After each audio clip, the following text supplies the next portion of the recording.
Hey guys, welcome to day 49 of 100 Days of Code. We're almost halfway, and today we've got a really special project for you.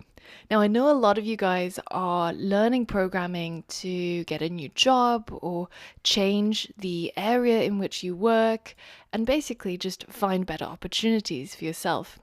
So today's project is going to test what you've learned about how to work with Selenium, and we're going to be building an automated job application bot.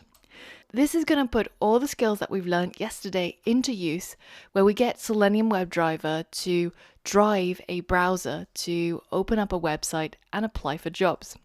So applying for jobs can be quite tedious, working through each of the applications, filling in the required details, and hoping that your application stands out. So let's see if we can make this easier for ourselves by automating the process. Now, one of the ways that a lot of people apply for jobs is on LinkedIn. So they have this section called jobs. And when you go there, you can search for the kind of jobs you're looking for, where you're looking to work. You can even add in filters like show remote jobs only, where you can work from anywhere in the world.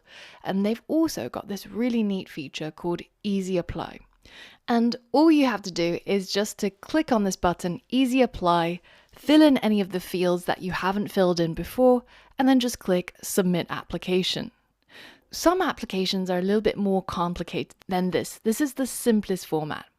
Now, in order to actually show you the whole process without messing with anybody else's job applications, I decided to create a job posting on LinkedIn from our own company. So we're currently looking for a marketing intern to help us launch courses. And when I click on this job, you can see this Easy Apply button show up. So if I click on Easy Apply and I fill in my dummy phone number, then I click on Next, then I can include a resume.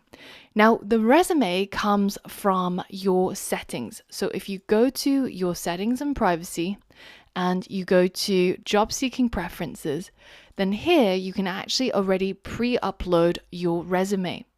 Once you've done that, then when you click Easy Apply, you'll see the resume already uploaded, so we don't even have to do that using our bot. Finally, we click Review and we're ready to go ahead and send and submit our application. So that's how easy it is to submit our application. And you can see that there's only 4 or 5 steps that we need to automate in order to apply for a job. So that's the project for today. And I hope you're as excited as I am to tackle this project. And you might even see a practical use for it in the future. Once you're ready, head over to the next lesson where you'll find step-by-step instructions on how to complete this project.